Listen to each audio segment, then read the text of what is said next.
Hello, dear listeners, and welcome to another episode of Exploring Kodawari. This time we're speaking with computer scientist, engineer, and good friend Drew Shapiro. Drew studied electrical engineering and computer science at MIT and also minored in music. So when I called him up a few weeks ago, we decided that we could do a really cool episode about the science and technology of how sound works. I think our mission for this episode can be summed up with two complimentary quotes. The first is the famous Arthur C. Clarke quote that says, "Any sufficiently advanced technology is indistinguishable from magic." After all, the journey that my voice took to get to you right now, including traveling through fiber optic cables at nearly the speed of light, seems pretty magical. But a competing variant of that quote, although I'm not sure who said it, goes like this: "Any sufficiently analyzed magic is indistinguishable from science." So we decided to get into some of the science and technology of how music and sound work. We answered questions such as, what is the difference between analog and digital sound? What are the different methods of storing information? And how does your computer rebuild that information into sound waves? How does digital compression work? AKA, how can we compress a sound file into the MP3 file that you are listening to my voice from? It's a file that contains almost 10 times fewer bits of information, yet to your ear it essentially sounds the same as the original file. And finally, we tried to go meta and describe the complete journey that our voices had to take to get from our voice boxes into your headphones. The conversation did end up being a bit long, so I've separated it into two parts. If you're hearing this on the day that it's published and you're hungry to hear part two, first off, thanks. And secondly, worry not, because part two will be published just a few days after this. All right. If you would like to support our project, please consider making a donation through the PayPal links on our website. It will help us to get better and better and to keep content coming. Or you can just help us out by recommending an episode to a friend. Whatever you do, though, we're just so happy to see more and more listeners enjoying our content. So thanks for listening. Thank you, Drew, for coming on, and enjoy the episode. All right, we're going. Drew Shapiro, welcome to the podcast. Hello. So can you briefly introduce yourself, like give your background in computer science and engineering, and just kind of, I know you can't say details about the work you do, but like just say what generally what you do for a living? Sure. Well, I'm a software engineer by trade, and I play piano as an amateur. Kind of. We've played together, right? We have on several occasions. Yeah. You have surpassed me in piano skills, probably. Well, I mean, it depends how much you're practicing these days. More than a couple months ago due to the pandemic, but. Right. So I studied electrical engineering and computer science, and I had a minor in music and was really interested in sort of, the technology of making music, whether it's like the audio production that you would see like in a studio, or even sort of how does a synthesizer work? That's sort of a big theme of what I, am interested in. And you have one, right? I have a couple. Uh-huh. I have this big Korg 88 key that I use as like my primary keyboard. But I'm getting into like soft synths or software synths a little bit more. Generally like to take things apart, put them back together. Hopefully they can go back together, that sort of thing. So fixing my own keyboard when I can. You like working with things. Yeah.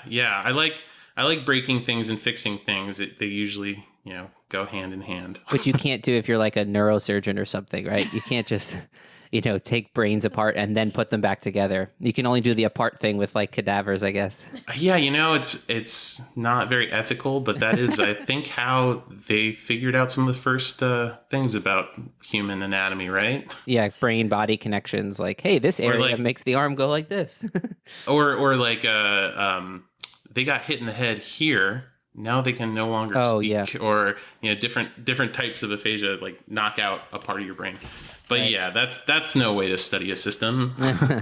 You want the manual, but we don't have. So how much hands-on electronic stuff have you done in terms of like actually building circuitry and that kind of stuff? So my second job out of college was working on audio equipment. We were looking at basically creating an audio interface with a bunch of different physical knobs and sliders and stuff like that. Basically like a big mixer. Mm-hmm. So during that time I was doing some layout, going through the process of getting stuff manufactured and validating that it did what we designed it to do. And that is very slow. So I ended up kind of moving away from that part of the work because it is a lot of magic as far as I'm concerned at this point. Like, I did not study physics, but once you start working on hardware and thinking about fields and things like this, it gets very complex. And I did have experience, assembling some stuff, like I said, designing circuit boards, multi-layer, things like that, but ended up moving away from it because I just found that software is so much quicker.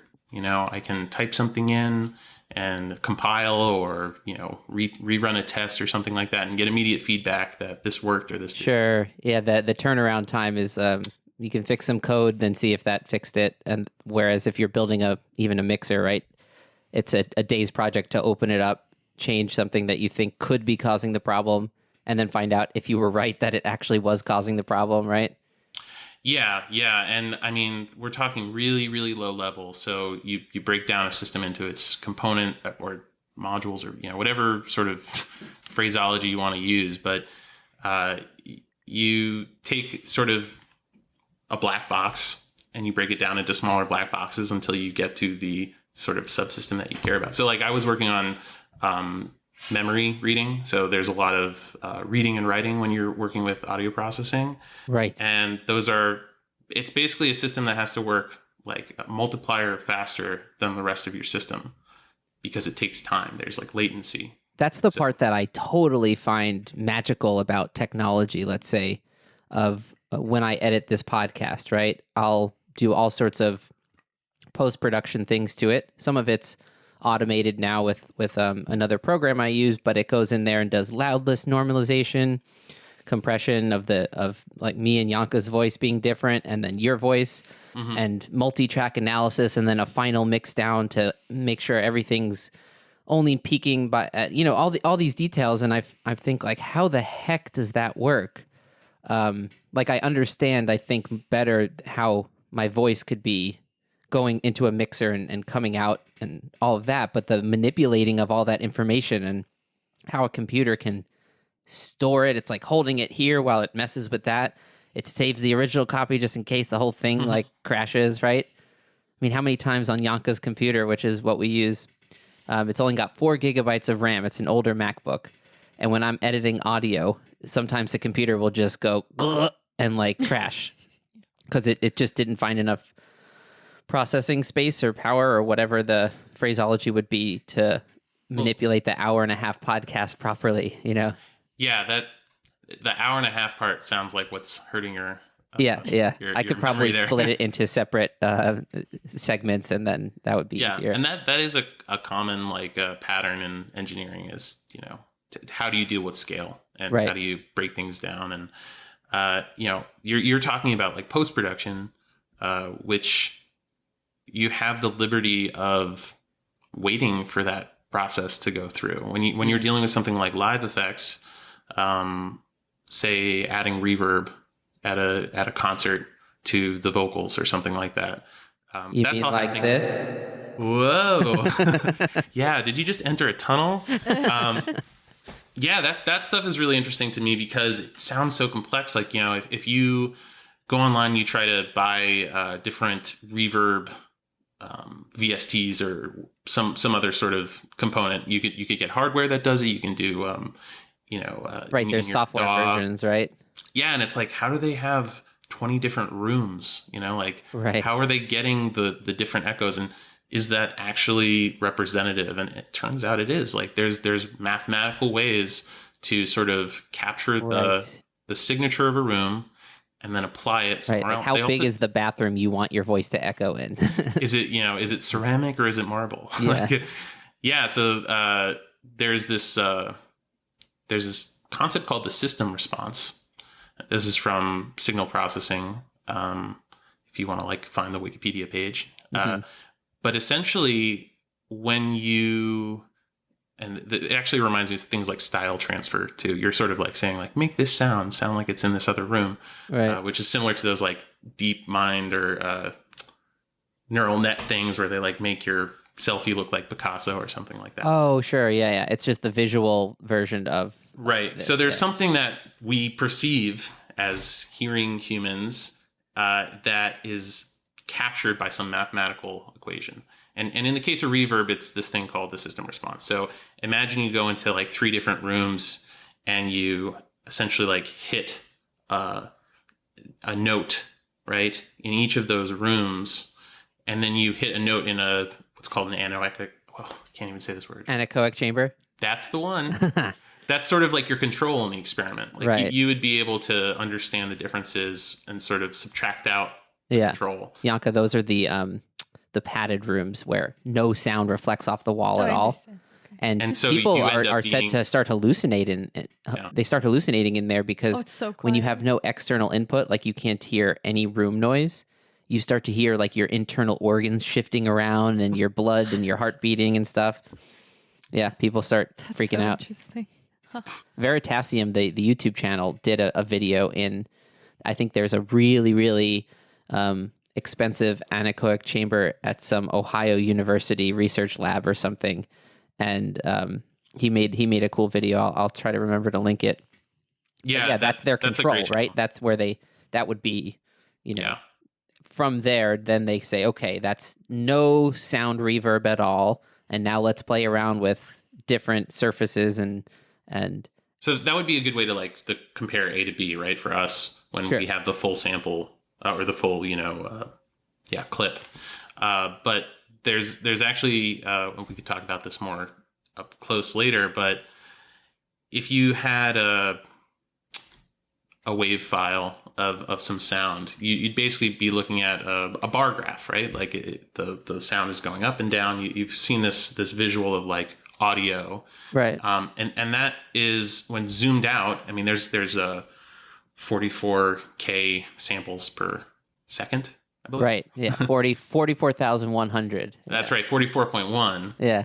And there's all these different types of resolution, both in sort of how many samples am I taking, and also what different values do I allow. And, you told me you have some like 8-bit compressed versions. Yeah, so later intro, on, I'm going to play a few examples of me talking. One where it's just an uncompressed wave file, and one where I made it compressed, like telephones. I know cell phones now use this like voice LTE thing that's a little bit better, but just the standard telephone compression, which cuts out some frequencies and also cuts out, therefore, a lot of the data and compresses it. Mm-hmm. And then I did the same thing with our intro music with Yanka playing the Bach, and so we'll get to that for sure.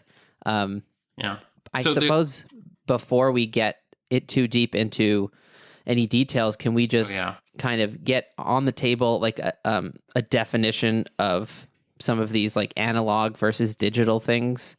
So sure. What can you define it as best you can, like what analog is and then how digital is different? Right. So we experience the world in analog, right? There are these continuously varying pressure waves that we call sound that are hitting our ear and essentially shaking hairs inside this little spindle inside our ear called the cochlea.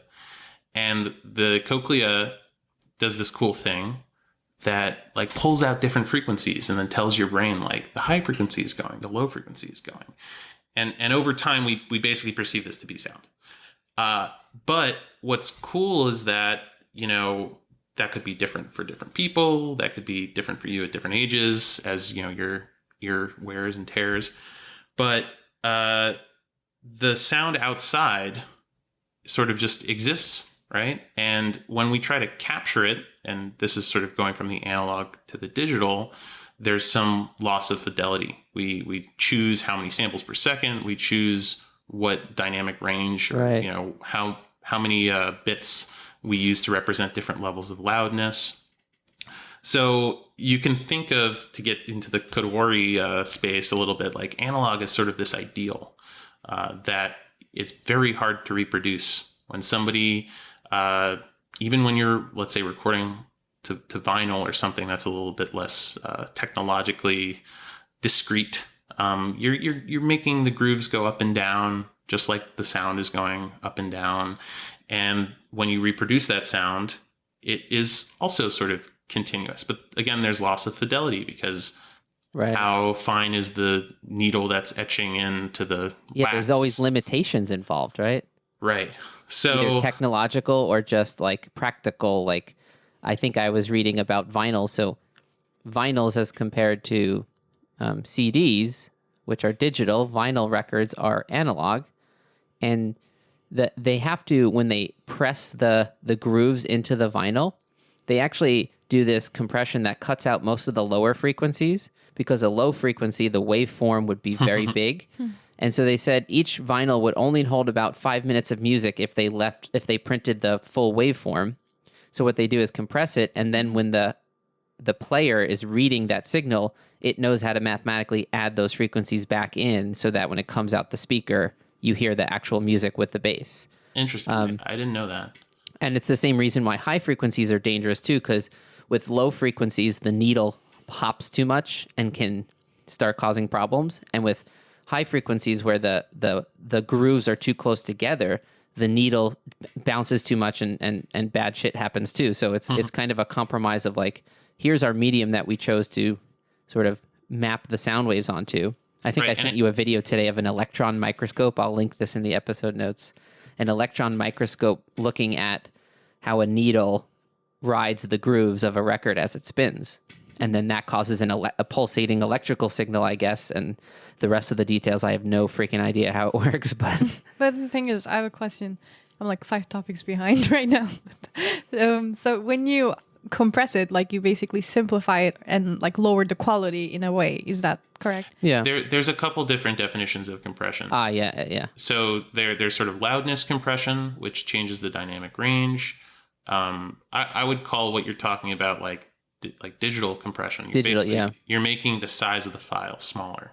I see. Because like vinyls sound so beautiful in their own way. Like they don't sound like compressed in a way that like it's reduced. People say that, and so the idea is, I kind of was watching some videos on vinyl today, and a thought popped into my head that it's, the expression like the map is not the territory, meaning like maps are representations of geography, and a coastline is actually infinitely long. Depending on, do you want to get down to the Planck length of each atom and measure that and measure each angle? No, we choose a certain resolution and say that's good enough to map what the coastline of this country looks like or something. Sure, and digital reproduction of audio is definitely like that. You're going to evoke a lot of the same perceptions, but unless you're doing sort of a side by side like you're going to do later, your brain will fill in the blanks. Right. Like, so if you see the coast of the U.S. East Coast, you're going to recognize it even at a pretty low resolution where the details of, this part of the land goes in by 20 feet. Like that's not relevant to the coastline shape. What's interesting about audio versus visuals, because in academia, there's a lot of people who focus on those as two different domains, right? Like signal processing. We do a lot of very interesting things with our audio processing where you can basically superimpose in audio, like in a way that you can't really in visuals. So, the idea of two images blending together does not happen as much in nature as two sounds blending together, for instance. Like usually we see like occlusion or other visual phenomena. Our ears can be tricked more easily than our eyes. Well, as I said, that sounds. There are some really interesting audio audio. I don't even know what you would call them, but like illusions, like optical. Yes, illusions they're like optical illusions. And this is another one you could link to is the Barbershop pole effect, right? So the Barbershop pole spins and it's a spiral, but when it just spins in place, it looks like it's going up forever or down forever, depending on which way you're rotating it. And you could take a note and make it swoop up at one time, but if you have multiple notes swooping up together and as they like sort of exit that range of frequencies and you have new notes come in from the bottom, you get the perception that all the notes are moving up infinitely forever and ever and ever, but it's you're actually just like sort of shifting your focus Yep. within that sound. I'll see if I can remember to link it, but it's basically. I'm not familiar with what this I is. wonder how your brain with perfect pitch would react to this, but it tricks your brain into thinking you're hearing a tone that's just infinitely going up. But it's like, how could it infinitely go up? It's got to leave your humans can But after a basically while, you only don't hear so high. Yeah, that's what I was going to say. Does it not disappear? It's not really going up. It's the So- perception of it going up. I see. Much like the barbershop thing looks like it's spinning up, but it's not really. I see. So That was the in- barbershop. Yeah. In the barbershop pole, there's like a blue and a red line or something like that. And that's sort of to help your eye see a contrast moving up, right? If they were all red lines, you might actually see it more as spinning than moving up. But this is conjecture, but if you think about the barbershop pole audio, you have the same idea of multiple notes moving together. And if you were to track one of them, you're right, it would go up until it's out of our range of hearing. But if you have these multiple sort of moving along the spectrogram, and when one exits sort of what is perceivable, there's another one right behind it, the net effect is that you hear the sort of chorus of tones continuously moving up and up and up and up and up. Yeah. It definitely tricked me. I would be curious if I like sat with that recording for a while, if I could kind of tease the notes apart and then figure out what's really happening, like, and hear the introduction of a new frequency or something. But I'm pretty sure the point is like, you can't hear it when the sound starts, only once it's already in the blend or something like that. Yeah. It'd be interesting to, for instance, change parameters of that sort of sound, like how far apart are the frequencies from each other? How fast does it move up? Right. Do they change in loudness as they get higher or softer? Because that sort of trailing off might make you stop paying attention to the stuff that's disappearing and start paying attention to the stuff Right. that's like ramping up. So You know, I the don't know Laurel, how they produce those, but I'm sure they played around, they tweaked some knobs until they found the one that sounded Exactly. the Yeah. most convincing. You know the Laurel Yanny, whatever it was, phenomenon, Drew? No. It was that sort of like the gold dress, is the dress gold or blue thing? Yes. But it was the audio version of that, and half the population roughly heard Yanny or something, and half heard Laurel. And then somebody put together a video where they played it, they kept playing the recording continuously, but then changed the mix of the frequencies, so they started blending out the low frequencies, and all of a sudden your brain would switch what it was hearing. Laurel would become Yanny. And yeah, I do remember that now. I just, that was it was definitely it was a meme for sure. But it fits right into this, like, what I suppose the term is psychoacoustics, right? It's that we're not computers that just take measurements of the world and go like, that's that sound. First off, our ears are limited. I think it's 20 hertz is our lowest frequency, roughly. That's 20 vibrations per second in the air. And then 20,000 hertz is the highest one. And then as you age, you start losing the high frequencies. It's like... And honestly, you could probably feel 20 hertz more than you could hear it. Yeah, like when a TV's on, when you walked into your old house where you had those tube TVs and you could hear the, like, that, you turn them on, they go like, and then they're left on with no input or something, and you just hear that high frequency or feel it even. And you're like, there's an electronic thing on that's bugging my brain somehow. And then you turn the TV off and you're like, oh, it's gone. But you didn't hear it as a note. It was just like a presence. Electronic hum, noise, interference stuff, that's usually due to like electrical frequencies. So like in the US, we have 60 hertz, I believe, AC power. In other places with different outlet shapes, they have different frequencies. And so you'll basically, be picking up noise at just like very, very strong at 60 hertz. And it's just like, oh, that's because everybody's electronics are running at 60 hertz and stuff like that. Yanka, if you move your head slightly, in the corner of our kitchen, I don't know if you'll be able to see it, but we have a Turkish coffee machine that we bought in Turkey. And so we had to buy a converter, not only to convert from 60 down to 50 hertz, 50 to 60, wasn't it? or whatever that is, and then also from 120 volts to 240 volts. It's a step-up converter.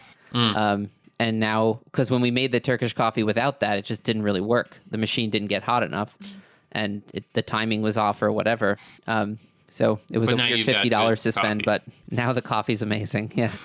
Awesome. Yeah, the the whole like electronics running at different frequencies, like the power source being AC power, that is, AC compared to DC. DC is batteries. They basically hold the voltage steady. AC is, it's going up and down and up and down.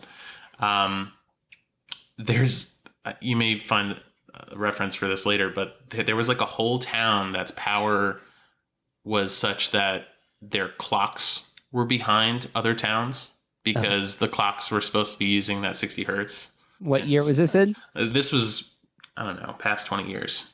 It's one of those urban legends. But there's a lot that's based on those standards. Right, because if you're different by 10 hertz, that accumulates. 10 vibrations a second. That tends to second, accumulate. Yeah. Every 6 seconds or so. I want to throw out the Arthur C. Clarke quote. I forgot to do that before. So the goal here, me and Drew talked on the phone a couple weeks ago, and the goal is to sort of like talk through some of this audio stuff, and kind of arrive at a meta version of like, how the heck are you even hearing this podcast in your headphones or in your speakers or whatever? Right, from your mouth to my ears. Right. So, I'm breathing in air and vibrating sound out of my throat, and then it goes through this microphone, and the journey will be what we'll see how detailed we can get. But the Arthur C. Clarke quote is, and you've probably heard this one, any sufficiently advanced technology is indistinguishable from magic.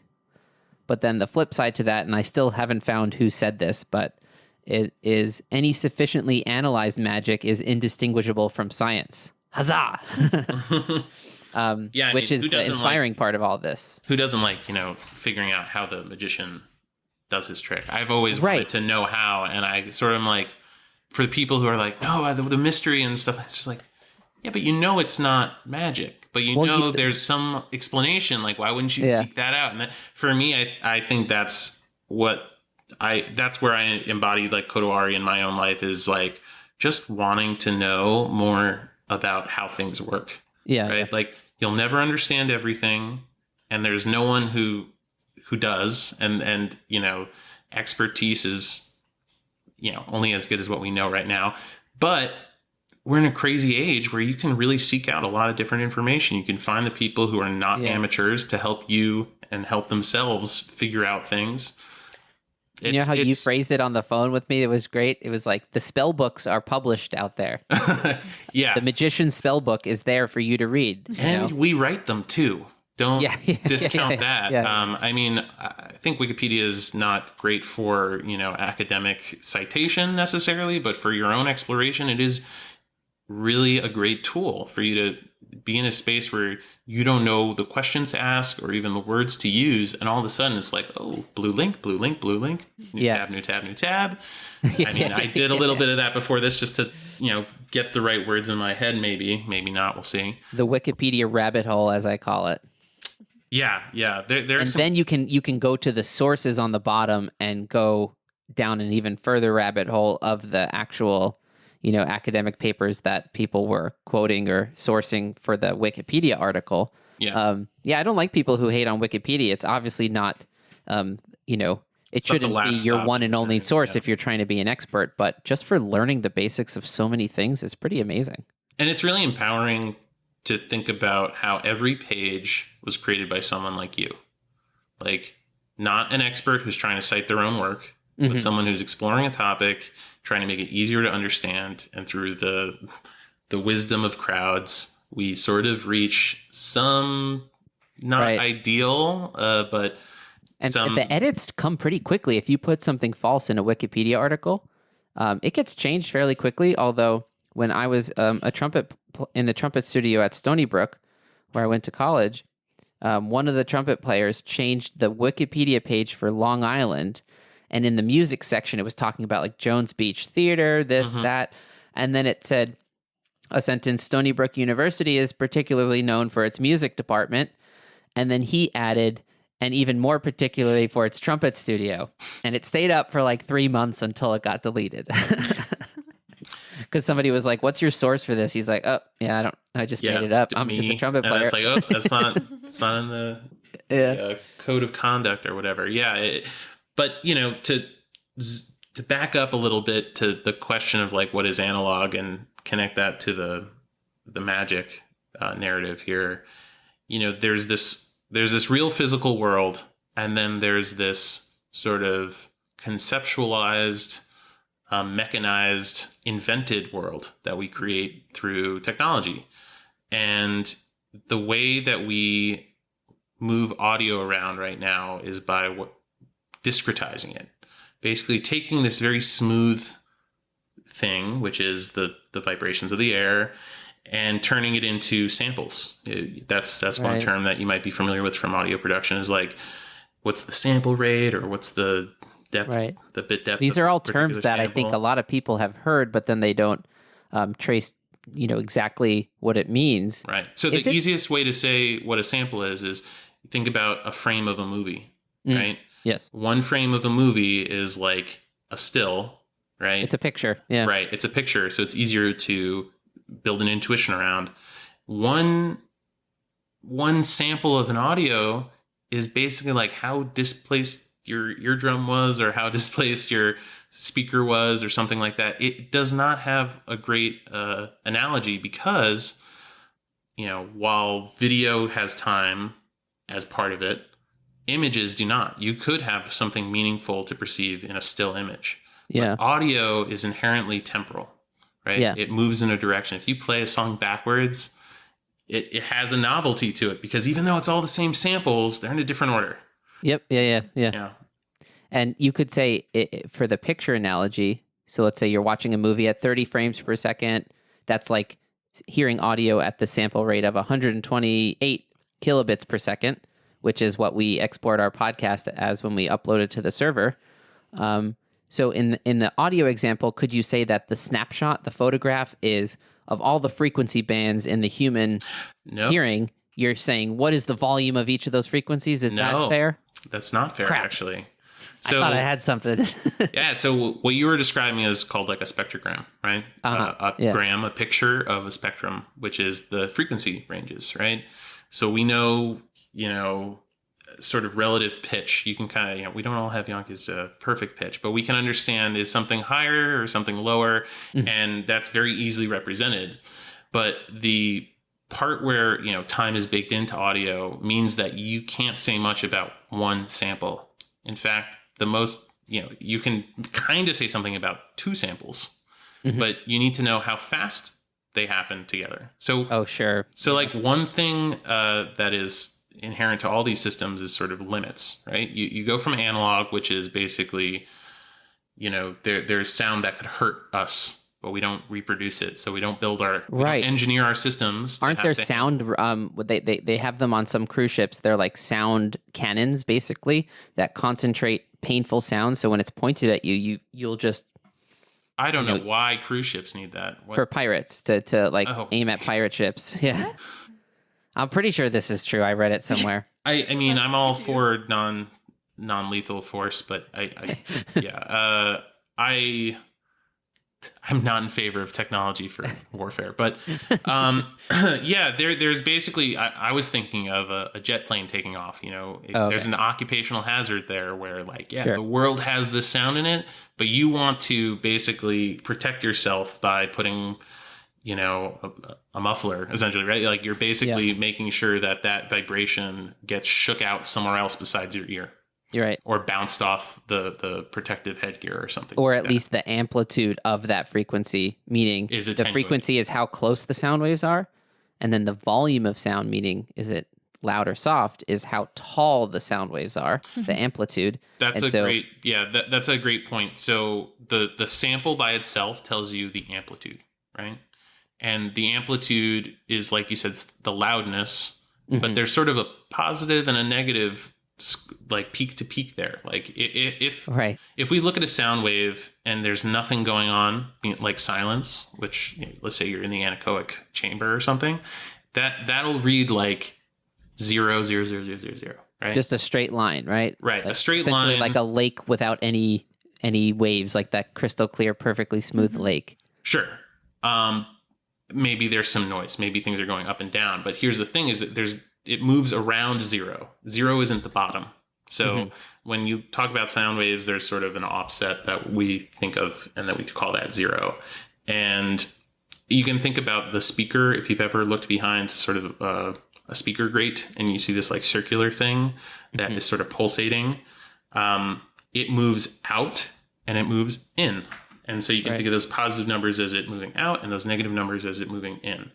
And again, if you were to just hold, this is something that happens in audio production when there is silence. You want to make sure you have like the right DC offset, the direct current that's going to your speaker should not be forcing the speaker outward if it's at rest, right? Because then you're kind of breaking your speaker. The speaker is supposed to be sort of going back and forth around that buzzing sound, maybe? No, I don't know. I'm talking more about like your speaker could be fully out or fully in or just at the center. And if it's not moving, there's no sound. Right. But because it's designed to be more at the zero. Oh, you want it to default to the center and not default out or in. Yeah. Right. So even though it will sound the same, it could break your speaker. Yeah. And that's something like digital audio production can fix. But you know, an important thing about what you said about the frequency is like how fast do things move up and down? Well, in analog world, things move as fast as they can in the medium that they're moving in, right? So that's why like saying something above water to somebody who's underwater in a pool, it'll like refract. It'll change the way the sound is moving because or through a wall if you're listening to a conversation through a wall versus in the same room. Yeah, that one's going through like two different boundaries. Right, air to solid, solid to air again. Yeah, right. Yeah, that's interesting. And that'll probably attenuate as well as like it'll make the sounds less loud, but also probably change which frequencies are coming through. Right. So water or sheetrock or marble or all these different there's a lot of complexities to that because. That gets more into the physical 3D world part of it, right? Like the acoustics of a concert hall or any of that kind of stuff, yeah. Right, but let's not go there. I wanted to say basically just like the analog world, there's like not a lot of rules. It's just the physics are sort of your limit, right? Would it be fair to say analog signals are technically like contain an infinite amount of information, much like the coastline? Like you could zoom in and get more and more detail, even though it wouldn't matter to human perception, let's say. Yeah, I think that is true of any continuous curve, like the mathematical part where you could like differentiate on every point of the line. Like you could keep zooming in and it's still defined. So Yanka, the idea, like if you saw a curved line like this of a sound wave, if you zoom into a curve, you would say, okay, it's a bunch of straight lines. Right. And then you zoom out enough, it looks like a curve. But if you kept zooming in, it's sort of like if I, it's like an asymptote in mathematics, right? Like if I say I'm approaching zero by cutting something in half every time. So I start with 1, then I have a half, then I have a quarter, then I have an eighth, then I have a 16th, then I have a 32nd. Okay, we get it. No, but it's more like and the I never coastline. Actually get to zero. It's more like the coastline thing, right? When you're up in the plane and you see the coastline, you're like, okay, it basically goes like a little squiggle like this. And then maybe you're on the beach and you're like, oh man, that squiggle's a whole like pier. And then when you get close to the shore and you're like, oh, there's organisms living over here in this corner of this. There's a rock here. Yeah. Right. But the thing is, again, even though the physical world might have that sort of definition to it, our ears will have some limits. And so, like you said, like a maximum frequency, a minimum frequency. So when engineering of audio reproduction comes around, they're like, well, we only really need to make this work for us, right? We're not trying to make it work for, some other organism that has different. Yeah, we don't care if the fish in the sea can hear Led Zeppelin really well or not, right? Yeah. So I think that was the first vinyl. I think I saw that today, like the 19 whatever year it was, a Led Zeppelin album. Well, I think it was the first one with a different technology. Then that sounds too late to be the first vinyl, but yeah, that's way too late. But maybe it's like stereo or something like that. But it was the stereo one where they make the groove at a 45-degree angle so that it can be both sides. Have two channels. Yeah. So I mean that's the sort of evolution of music technology is the evolution of things getting cheaper to produce and easier to produce. So you want the fidelity. You don't want your record to sound different than my record. You want it to be a perfect representation of when somebody recorded, right? And you want it so that your customers have the same record player and can listen to all this different music, and it's the same, when I listen to Led Zeppelin versus the Brahms violin concerto, I want it to sound like music from both. I don't need to have a different device for like the standardization, for example, Yeah. So, I mean, that is the part of the magic that blows my mind the most. Like, how is it that like we cannot work together on so many things, but when it comes to like listening to music, we decided like 44.1 kilohertz, we decided 24 bits, like all these things. Is like, no, but I want it to sound good. It's like, okay, get back to work. Things.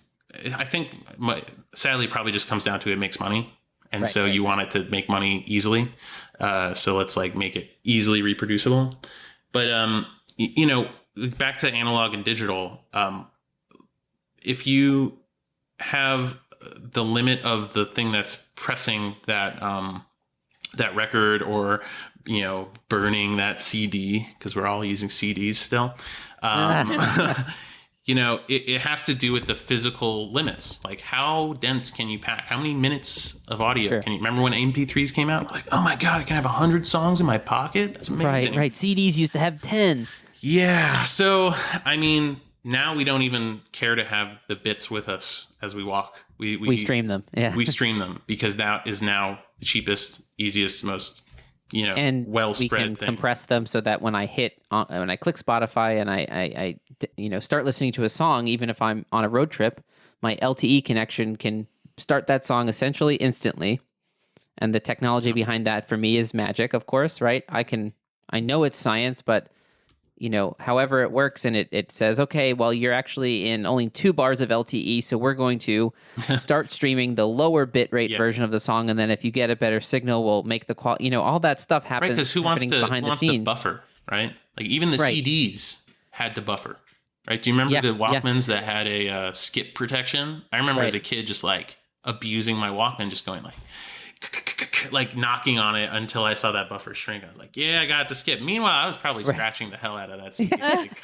But again, I wanted to break it to understand it, sort of thing. And almost on every measure, things have gotten cheaper and denser. So you no longer need to really think about, do I have enough buffer space for like 5 seconds of the song that I'm listening to? You can buffer the whole damn song. Like the fact that you can look at Moore's law to see sort of how this trend goes, but things double pretty quickly in terms of memory space, but also like how fast things go.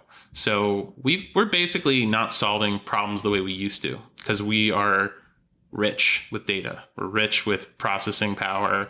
And we're rich with storage too, and the whole internet part just like makes everything like, oh, I don't need it here. I can just put it somewhere else. Right. Can I inject a question here? Whether it's analog or digital, or storage of obviously most computer storage, or all computer storage is digital, but you can store on a record analog information. I think Voyager spacecraft that we sent out into space in the 70s, it's now 10 billion miles. It's at the edge of the solar system. We have a gold-plated record, like a record etched into gold of music, yes, but also of just information and mathematics and things like that. So what is information? Like, that's what we're storing. What even is that, like, as a concept? Or is that the same as saying data? There's a bunch to unpack there. Because like the language that we use colloquially doesn't necessarily align with, how things are studied or defined, right? But yeah, I would say data is information. Like you can always say that. I think there's no case where data isn't information. There's something called information theory, which talks about like the limits of, processes and is information preserved or not. Look up a guy named Claude Shannon for that. Early 20th century, if I remember my history right. That's not that long ago. So like we're still struggling with these questions of like, what is information? What can I lose and still have the same? It's like information for what purpose, I guess, is what we're saying. And with art, if you got a very pixelated version of the Mona Lisa, you could argue that that's a different piece of art now. Right. It's no longer the original, but really it still anything, contains information, of course. Yeah. Yeah. And like now we have sort of the opposite problem of like, now we can zoom in further than the human eye can see. And is that still like the same experience of the Mona Lisa too? Like that information's there, but every time you've seen it in popular culture, like you're not looking at, stuff. There's also visual spectrum of light versus like ultraviolet, infrared, stuff like that. So there's a lot of information that we don't use. And so what is the useful information, and can I do without parts of it? So right. I'll give you an example back to the analog and digital. We talked about how like time is very inherent to music, not like images, right? Where space is sort of the thing that we care about there, and light and stuff. But the minimum I need to tell you about, to characterize some amount of what's possible with a digital system would be, okay, what is the time between two samples, right? Because if I have a high frequency sound, I cannot go faster than from one sample to the next. So, and you actually need to go up and down like a sine wave. So I may be flipping this, but I think there's a cutoff frequency of sampling rate over 2, because you need 2 samples. Isn't that why 44.1 exists? Because 20,000 hertz is the highest we can hear. So they double that and then went a little bit higher, I guess. Yeah. Or maybe, maybe our perception doesn't really actually work at round numbers. So well, I imagine that might be something with like the bytes of a computer, right? Like making it, I don't know how that works, but I don't know the history of why they chose that. I imagine that it was driven by what frequency range are we trying to cover? Yeah. Right. Because frequency of 0 is just that flat line that we were talking about. Right. Yeah.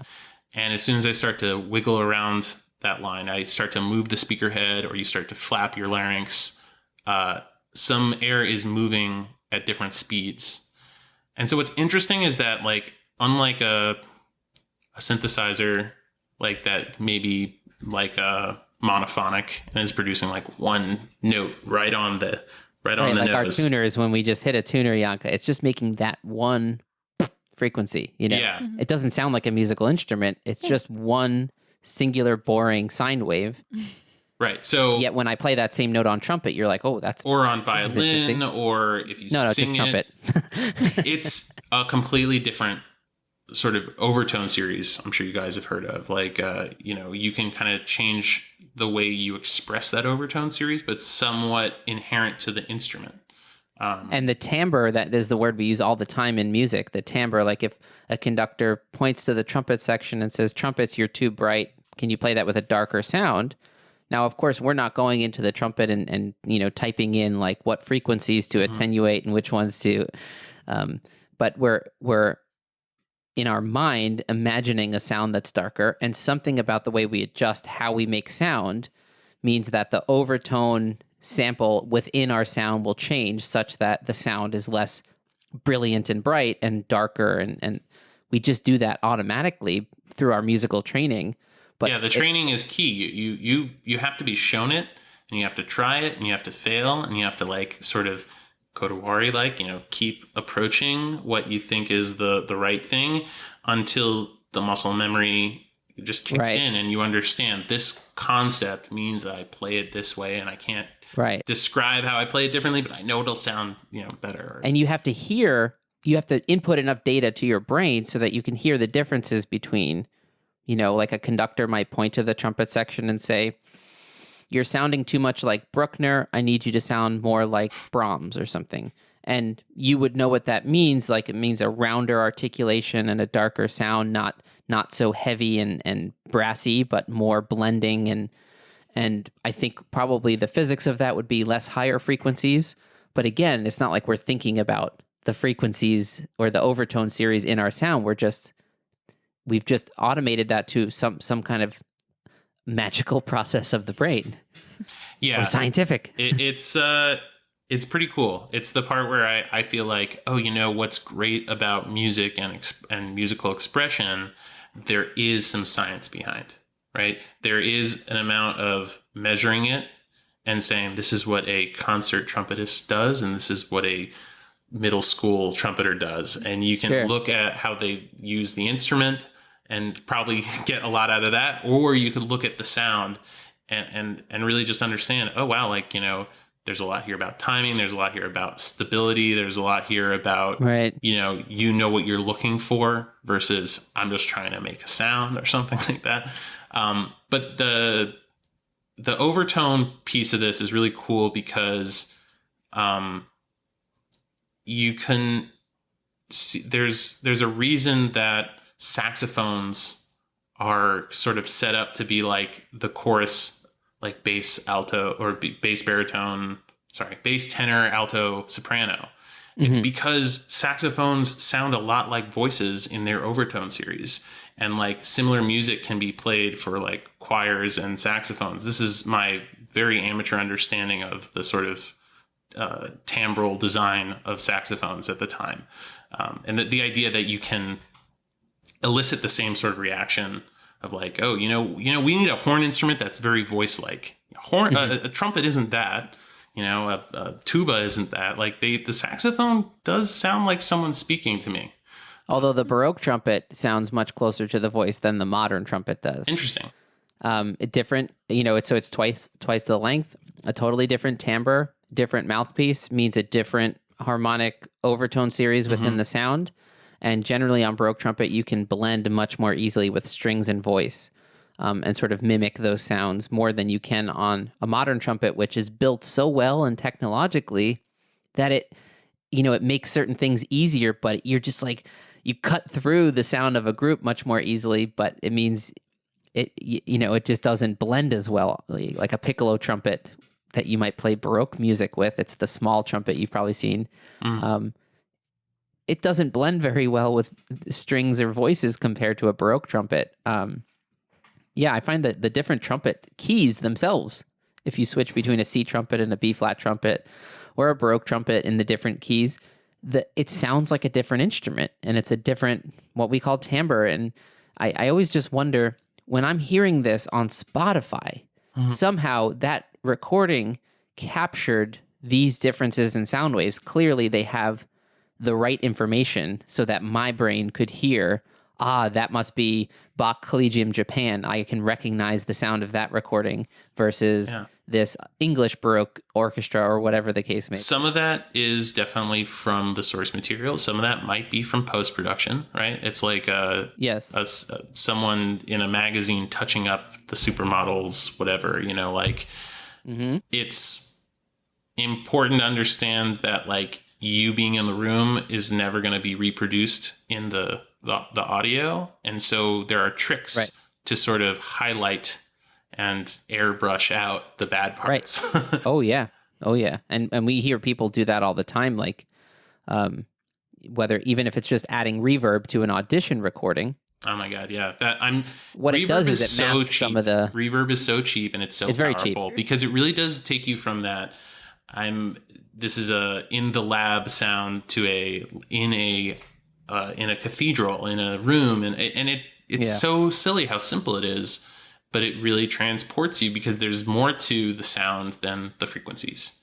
Yeah, and obviously we'll hear that more stuff through frequency. It's only the sound itself, but it's sort of the difference between seeing something on the staff in sheet music and hearing it in all the different venues that you could play it, and they're going to sound differently. Yes.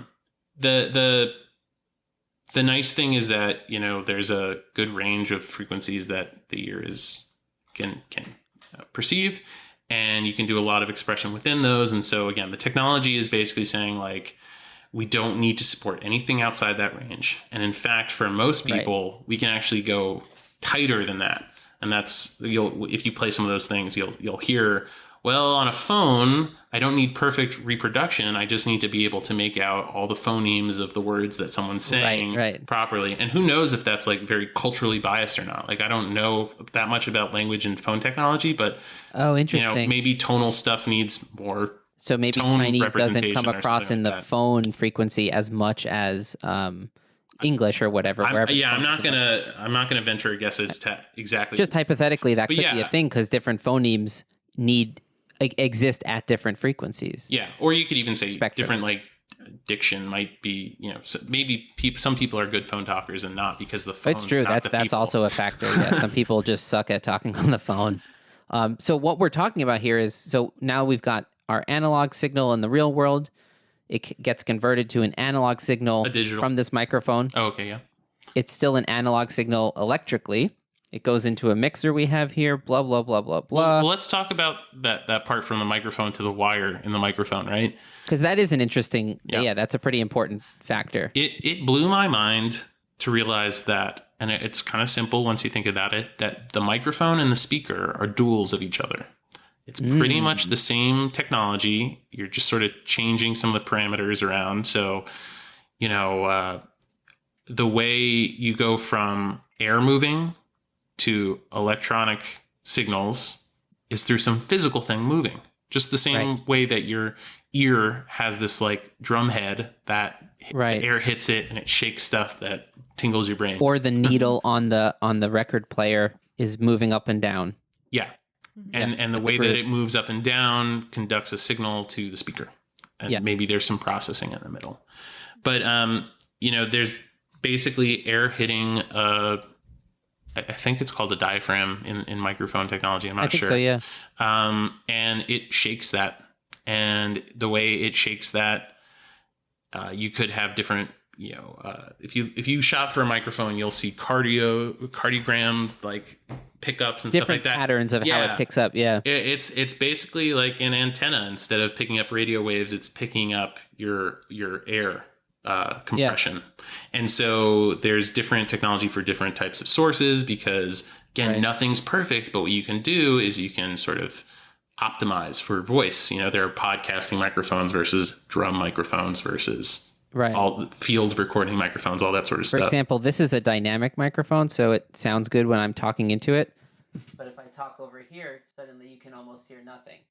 Right? Right. And if I was in the room with you and my head was in the microphone spot, I'd be able to hear you pretty much the same because I have ears on two sides of my head. Or if I were recording with this is a Zoom mic, if I'm just using it as a digital recorder, but it's a condenser microphone. So if I turn my head, you'll basically hear pretty much the same amount of sound. But this pattern is so local to the front of this that when I talk like this, it cuts in half, basically. Luke is currently talking to the side of his microphone. I'm turning the microphone, and now I'm turning it back. Yeah, so, I mean, this is... I think the whiskey hit me. Figured. Oh, are we supposed to be drinking? Not necessarily. I just... Kevin brought a really nice bottle of whiskey over the other day, so I decided to pour a little bit. Nice.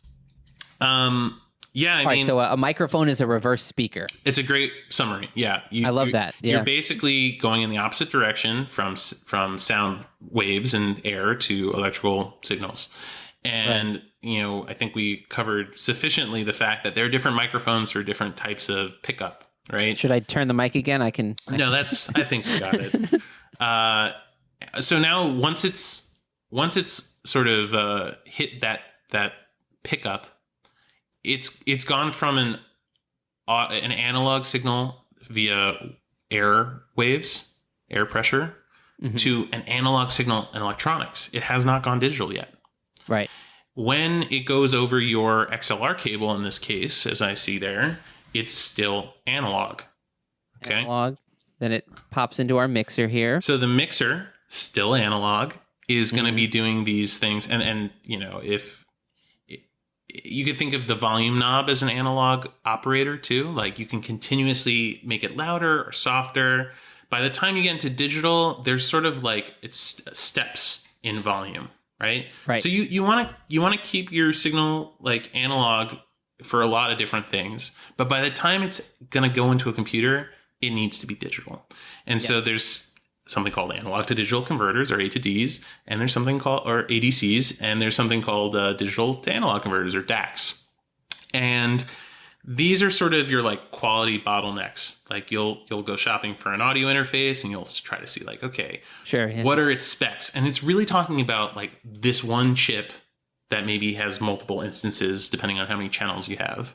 That is the bottleneck of like, how much fidelity can I maintain from the analog world into the digital world? Even if I had the most expensive microphone here and the most expensive mixer, if I put it into a crap digital recorder, it's still going to be crap. That's right. And sometimes you want that. So like there's like old technology that sounds warm. You know, people have all these qualitative views on old tech, maybe because they're old, I'm not sure. But, you know, you can come up with new stuff that sounds crappy too in a new way. But essentially you can artistically choose to have some degradation. You can make it sound like it went through a tape deck or something like that. Or another way to talk about this might be like going through an amp. You know, a guitar sounds great, but if you go direct from the guitar into the audio interface, it's not as great as if you went through an amplifier and then mic to the amplifier. And so this is just like extending this chain of audio transformations. Even going in the room, as we were talking about reverb, that itself is a transformation. So you can have amp A in room A or amp A in room B, and it sounds different. Yes.